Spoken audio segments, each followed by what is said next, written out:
हवाई आक्रमण गरिएको थियो यो घरमा। केही घण्टाको समयले मात्रै बाँच्नु भएको थियो प्रचण्ड त्यति बेलामा। आज म त्यो ठाउँसम्म चाहिँ आइपुगेको छु। दर्शकवृन्द, अहिले तपाईहरु हेरिरहनु भएको छ दिनेश भट्ट युट्युब च्यानल। आज म रोल्पाको राङ्सीसम्म आइपुगेको छु।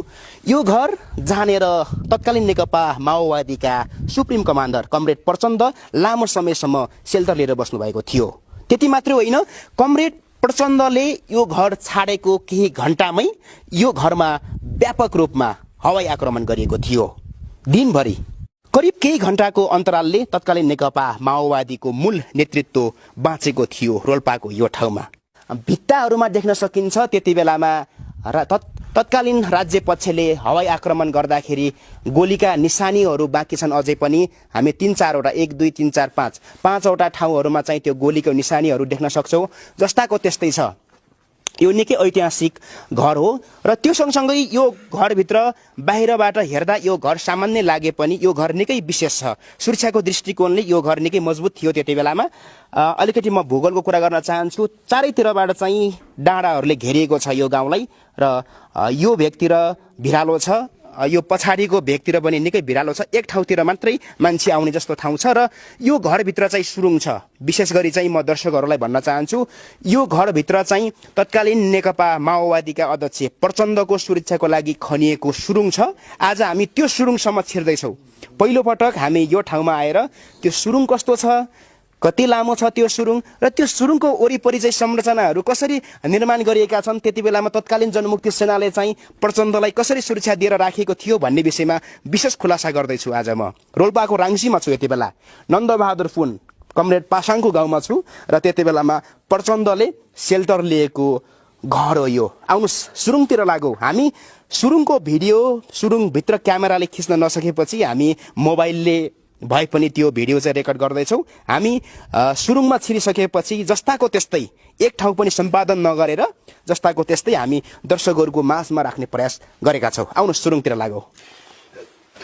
के भयो पानी छैन? पानी के भयो? मिजो गाह्रो भयो? के भयो? एकछिन यता रेस्ट गर्नु त। बिस्तारै यहाँ बस्नु।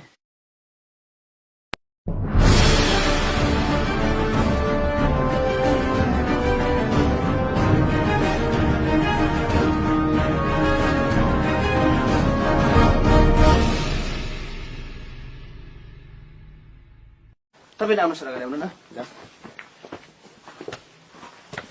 ढोकाभित्र छिर सर यता आउनु न। तपाईँले छोरा सिलेर नयाँ हाल्ने ठिकै छ यहाँ। यो चाहिँ त्यति बेलाकै चुलो होला है। लाइट बाल्नु पहिले। लाइट पनि सानो छ कि मोबाइलको लाइट बाल्नुपर्छ। यो माथि चाहिँ त्यो वालहरू त्यो पहिले चाहिँ गोली लागेको होला है। यतातिर है। पलङ पनि छ यार। यो प्रचण्डजी बस्ने पलङ हो। यता देखाउँ त। देखेछ यो पलङ? छैन होला देखेको। देखिरहेको अलि नजिक। त्यसपछि यताको डोर खोल्नुहोस् त। अलिअलि देखेको छ होइन? हो अलिकति देखाएको छ। दर्शकवृन्द, यो पलङ चाहिँ तत्कालीन नेकपा माओवादीका अध्यक्ष प्रचण्ड बस्ने सुत्ने गर्नेको पलङ। आज म यो ठाउँसम्म आइपुगेको छु। यति बेला सुरक्षित साथ राखिएको छ यो पलङलाई, जहाँ चाहिँ लामो समय उहाँ चाहिँ यो घरमा सेल्टर लिनुभएको थियो र पछाडि चाहिँ हवाई आक्रमण भएको थियो यो ठाउँमा। अझै पनि एकदमै पुवालहरू देखिन्छ यहाँ चाहिँ गोली लागेको। त्यसपछि हामी सुरुङतिर लाग्दैछौँ आज। विशेष गरेर सुरुङतिर गएर आउँछ त। अप्ठ्यारो छ यहाँ चाहिँ।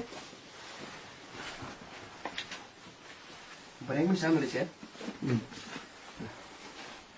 त्यति बेलामा चाहिँ जस्तो यो घरमा सेल्टर लिएर बसेको बेलामा तत्कालीन राज्य पक्षबाट घेराबन्दी भएपछि यहाँबाट निस्किन सक्ने गरेर चाहिँ एउटा सुरुङ खनिएको छ, जुन सुरुङमा चाहिँ हामी पुग्दैछौँ आज।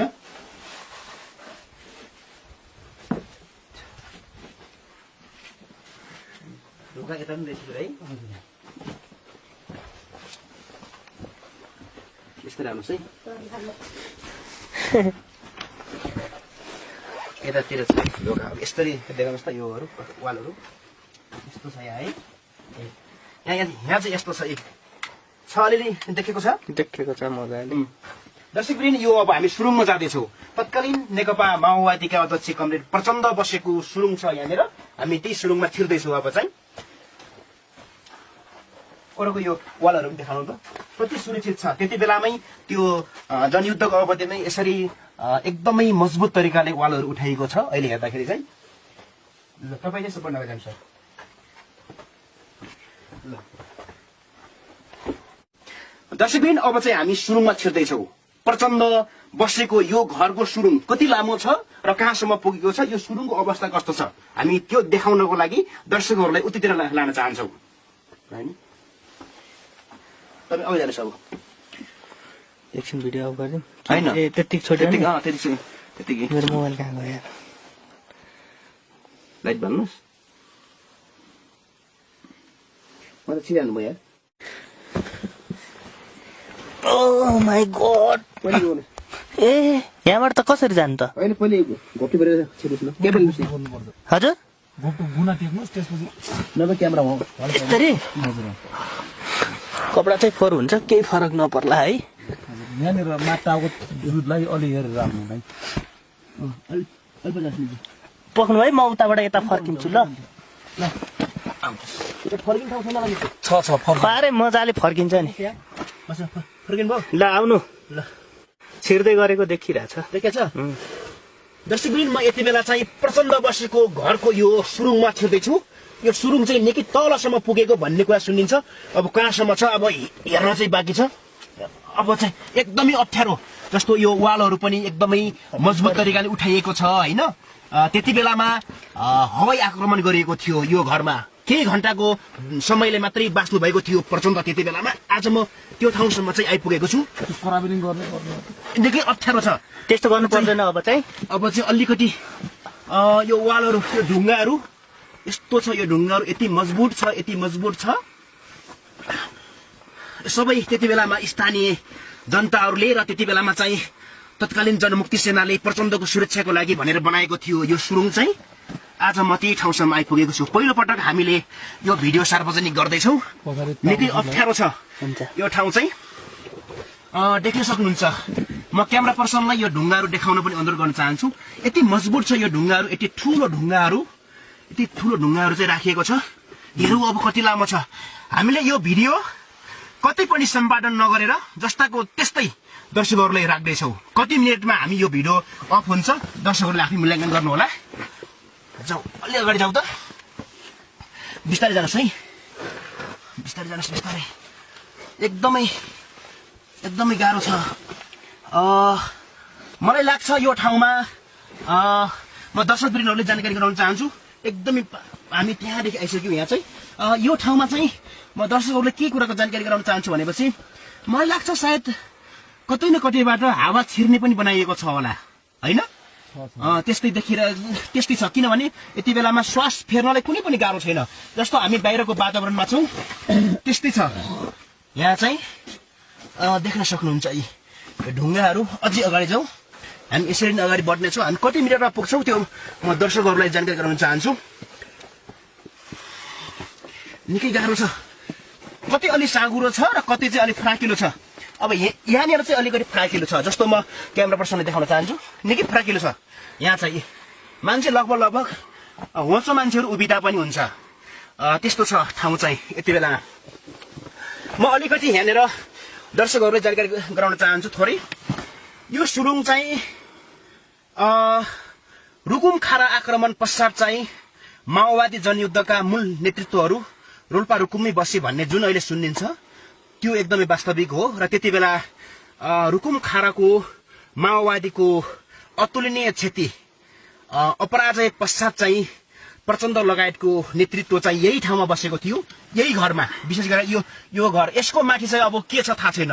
योभन्दा माथि डाँडा छ कि लेक छ कि पोखरी छ कि केही पनि थाहा छैन। हामी प्रचण्ड बसेको घरभन्दा चाहिँ हामी भित्र आइसकेका छौँ। अझै म देखाउन चाहन्छु। अब कहाँ पुग्छौँ हामीहरू थाहा छैन मलाई। कति मिनट हुन्छ हामीलाई हेरेर साथ दिनु होला दर्शकहरूलाई म एकदम आग्रह गर्न चाहन्छु। हामी पहिलो पटक मिडियामा यो भिडियो चाहिँ राख्दैछौँ। पहिलो पटक हो यो चाहिँ। दर्शकवृन्दहरू सुरुङ यस्तो छ हेर्नुहोस् त। ढुङ्गाहरू, मलाई लाग्छ यो ढुङ्गाहरू निकै टाढाबाट ल्याइएको हुनसक्छ। किनभने यो सुरुङ छ है। बोल्नु भित्र चाहिँ जस्तो यो सुरुङमा पनि वाल्लो कुनादेखि पल्लो कुनासम्म एउटै ढुङ्गाले चाहिँ भ्याइएको छ। यस्तो किराहरू पनि रहेछ है। लागो टोक्न सक्छ यार। हामी निकै टाढा छौँ। कमरेड प्रचण्ड सुरक्षित हुनको लागि बनाइएको सुरुङ यो एकदमै। केही समय म दर्शकहरूलाई यो विषय पनि भन्न चाहन्छु। जस्तो केही समय मात्रै फरक भएको, केही घन्टा मात्रै फरक भएको, उहाँहरूले यो घरलाई छोडेको केही घन्टामै 3-4वटा हेलिकप्टरले एकदमै अन्धाधुन्ध हवाई आक्रमण गरेको थियो यो ठाउँमा। उहाँहरू केही समयको फरकले मात्रै बाँच्नु भएको थियो प्रचण्डजीहरू यति बेलामा। पछाडि ढुङ्गा छ अलि। त्यसपछि योभन्दा मुनि पनि छ है सर? हामी लगातार छौँ, लगातार भित्र। कति मिनट भयो? 8 मिनट अझै छ। 8 मिनट हामी हिँडिसक्यौँ। ओह्रालो हो, ओह्रालो छ निकै गाह्रो छ। एकदमै ख्याल गरेर हिँड्न म आग्रह गर्न चाहन्छु। अनि जस्तो यति बेला चाहिँ यहाँनिर अलि उज्यालो छ, किनभने यहाँबाट अर्को शाखा पनि बनाइएको हुनसक्छ होइन? जस्तो यो ठाउँबाट अर्को ठाउँमा जानलाई अर्को यहाँ बाहिर चाहिँ केही भाग आकाश चाहिँ देख्न सकिन्छ। यहाँबाट आकाशका केही भागहरू देख्न सक्छौँ हामी। अब हामी निकै ओह्रालोमुखी झर्दैछौँ। योभन्दा पछाडि चाहिँ यसरी चाहिँ यहाँ यो चाहिँ प्रचण्डको सुरक्षाको लागि, प्रचण्डको सेल्टरमा खनिएको सुरुङ हो यो। ओह्रालो छ है? ल जानुहोस्, अन्त जानुहोस् त तपाईँहरू। गाह्रो हुन्छ, अन्त जानुहोस्। साँगुरो छ, आउनु अन्त जानुहोस्। गाह्रो छ तपाईँलाई, एकदम गाह्रो छ। त्यसमा आउँछु, तपाईँ जानु नि बिस्तारै।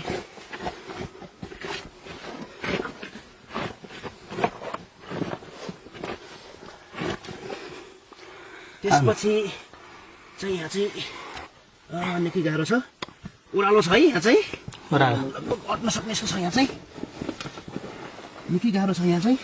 यसरी अलिक मुनि जानु तपाईँ। त्यसपछि यहाँ चाहिँ यस्तो छ अवस्था।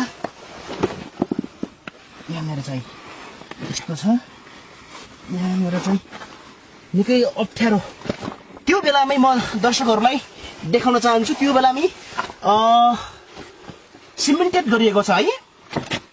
त्यो बेलामै प्लास्टर गरिएको छ हल्का। यो ठाउँमा चाहिँ यो सुरुङमा चाहिँ प्लास्टर गरिएको छ। ल भयो होइन? जस्तो दर्शकबिन हामी यति बेला हामी यस्तो ठाउँमा आइपुगेका छौँ। लामो समय भइसक्यो हामी यो सुरुङमा छिरेको लामो समय भइसक्यो। यति बेलामा जस्तो कतिबाट यो सुरुङ थुनियो भने हामी यहीँभित्रै रहने सम्भावना छ। निकै जोखिम छ यो सुरुङ। लामो समय भइसक्यो यति बेला माओवादीले हतियार बिसाएको, र लामो समय पश्चात मात्रै हामी यो ठाउँमा आइपुग्यौँ। यति बेलामा अलि सास फेर्न गाह्रो भयो। यहाँ चाहिँ अलिकति सास फेर्न गाह्रो जस्तो छ यो ठाउँमा चाहिँ। त्यसपछि कति छ अब?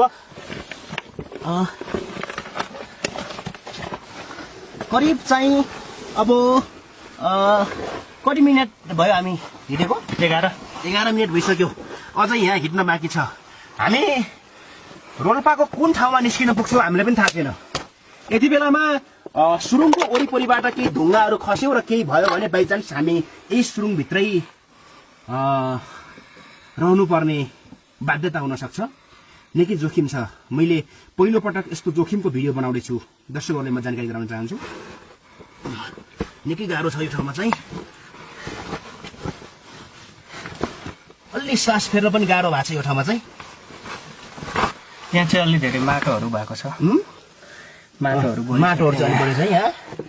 हामी नजिकै अब चाहिँ नजिकै छ कि भन्ने आश छ, तर कति टाढा छ थाहा छैन।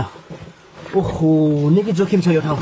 किनभने दर्शकवृन्द म जानकारी गराउन चाहन्छु, यो ठाउँमा वालहरू छैन, ढुङ्गाहरू राखिएको छैन। यो ठाउँमा वरिपरि माटो मात्रै छ। बाइचान्स यदि माटो चाहिँ झऱ्यो भने माथि चाहिँ प्लास्टिक छ। खै माथि देखाउनुहोस् त। प्लास्टिक छ, माटो छ। एकछिन है, यतातिर पनि माटो छ, यता पनि माटो छ। कुनै ढुङ्गाहरू राखेको छैन। त्यसर्थ यो बङ्कर निकै जोखिम छ, एकदमै जोखिम छ यो बङ्कर चाहिँ।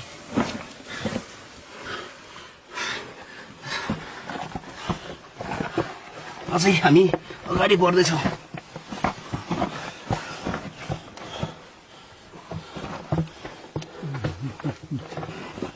अझै हामी बाहिर निस्किँदैछौँ दर्शकवृन्द।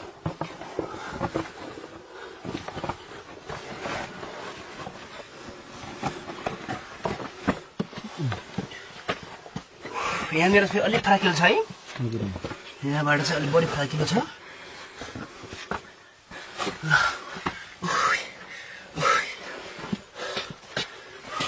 ढुङ्गाहरू निकै ठुला ढुङ्गाहरू राखिएको छ यहाँ है। अनि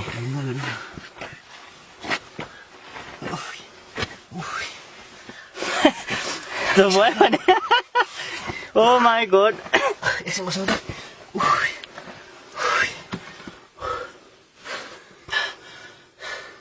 लामो समय भइसक्यो हामी सुरुङमा छिरेको। सुरुमा बोल्नलाई निकै जोस थियो, मतलब मेरो जाँगर थियो। अब त्यो जोस पनि यो सुरुङले खाइदिइसक्यो। कतिको क्लियर छ भिडियो चाहिँ? ठिकै छ, ठिकै छ। दर्शकवृन्द, फ्ल्यास यो बाल्नु पर्छ क्या। एकदमै यसरी लडिएको थियो जनयुद्ध, यसरी बलिदान गरेका थिए जनमुक्ति सेनाहरूले।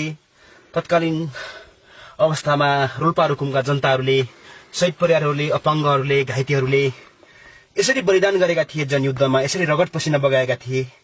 आज यो सुरुङमा आउँदै गर्दा निकै धेरै कुराहरूको याद दिलायो मलाई। निकै लामो छ जस्तो छ यो सुरुङ। अझै हामी निस्किँदै छौँ यो सुरुङबाट। हामी कहाँ पुग्छौँ थाहा छैन। हेरौँ अझै पनि निस्क्यौँ हामी।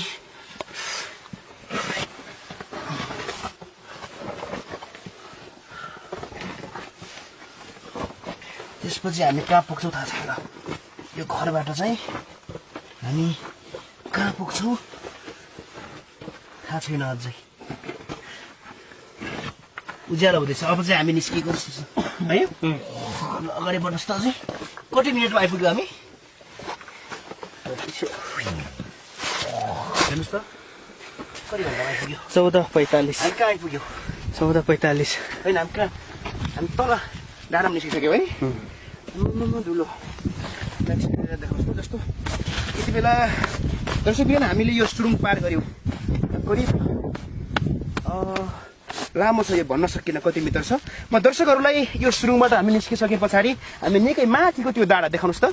त्यो माथिको त्यो डाँडाबाट छिरेको त्यो घरबाट जहाँ चाहिँ प्रचण्ड बस्नु भएको थियो। त्यसपछि म यो यताको भूगोल देखाउन चाहन्छु। यो सुरुङबाट निस्किसकेपछि देख्न सक्नुहुन्छ यो भूगोलहरू। यो भूगोलहरू हेर्नुहोस्। यति धेरै अप्ठ्यारो छ, यति धेरै दुर्गम, यति धेरै विकट यस्तो ठाउँमा बस्नुभएको थियो तत्कालीन नेकपा माओवादीका अध्यक्ष कमरेड प्रचण्ड। देख्नुभयो हाम्रो अवस्था पनि। हामी चाहिँ सुरुङबाट निस्कियो यति बेला तलको त्यो खाल्डो जानेर चाहिँ नन्दकिशोर पुन पासाङको घर पर्छ रोल्पाको, जुन अहिले उपराष्ट्रपति हुनुहुन्छ। त्यसै गरेर वर्षमानजीहरूको, कुलप्रसाद केसी सोनामहरूको घर पनि नजिकै हो। निकै नेतृत्वहरू जन्मायो रोल्पाले, निकै महत्त्वपूर्ण भूमिका खेल्यो जनयुद्धमा। आज यो सुरुङ देख्दै गर्दाखेरि मलाई के भन्नु मन लाग्छ भने यो सुरुङ खन्दै गर्दा यहाँका रोल्पाली स्वजाति इमान्दार जनताहरूले कति धेरै बलिदान गरे होलान्, कति धेरै रगत पसिना बगाए होलान्। यति लामो सुरुङ खन्दै गर्दा प्रचण्डलाई बचाउनु पर्छ भन्दै गर्दाखेरि जनमुक्ति सेनाहरूले कति रगत बगाए होलान् यो सुरुङभित्र, कतिको ज्यान गयो होला सायद मलाई लाग्छ। यति लामो सुरुङ खन्दै गर्दाखेरि आफूले खाइ नखाई, आफूले लगाई नलगाई यो सुरुङ बनाइदिनु भयो प्रचण्डको सुरक्षाको लागि भनेर। आज प्रचण्डजीहरू कहाँ हुनुहुन्छ, यी माओवादीका नेता कमान्डरहरू कहाँ छन्, यो ठाउँ नै कतिको फर्केर हेर्नुहुन्छ। हामी स्थानीय बासिन्दाहरूसँग विशेष कुराकानी गर्नेछौँ। र त्यो सँगसँगै म के भन्न चाहन्छु भने यदि 2-4 घन्टाको मात्रै फरक नभइदिएको भए प्रचण्डजी यही घरमा सिद्धिनुहुन्थ्यो, यही सुरुङभित्र सिद्धिनुहुन्थ्यो प्रचण्डजी। केही घन्टाको मात्रै फरकले हवाई आक्रमण गरिएको छ। यो डाँडाबाट चारैतिरबाट फन्काई हेलिकप्टर घुमाई व्यापक रूपमा भीषण आक्रमण गरिएको छ यो घरलाई।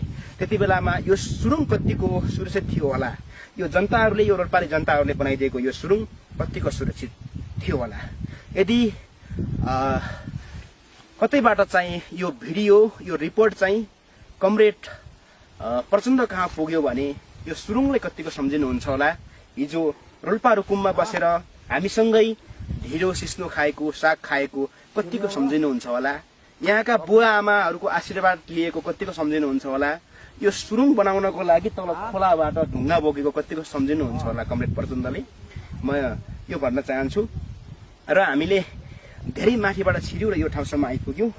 हामीलाई निरन्तर रूपमा हामीले यो भिडियो कति पनि सम्पादन गर्नेवाला छैनौँ, जस्तो छ हामी त्यस्तै देखाउँछौँ। मैले भने म उभिरहेको यो गाउँ अहिलेका उपराष्ट्रपति एवं तत्कालीन नेकपा माओवादीका जनमुक्ति सेनाका डेपुटी कमान्डर, निकै साहसी, निकै कर्तव्यनिष्ठ, निकै इमान्दार भनेर चिनिने नन्दकिशोर पुन कमरेड पासाङको गाउँ हो यो। म त्यो ठाउँसम्म आइपुगेको छु। म लामो समय वर्ष पश्चात यो ठाउँमा आइपुगेँ र यो सुरुङको भिडियो खिच्ने बेलामा दर्शकहरूले निरन्तर रूपमा हेरिदिनु भयो। म हेर्न लायकको पनि छैन होला सायद यो धुलोले गर्दा।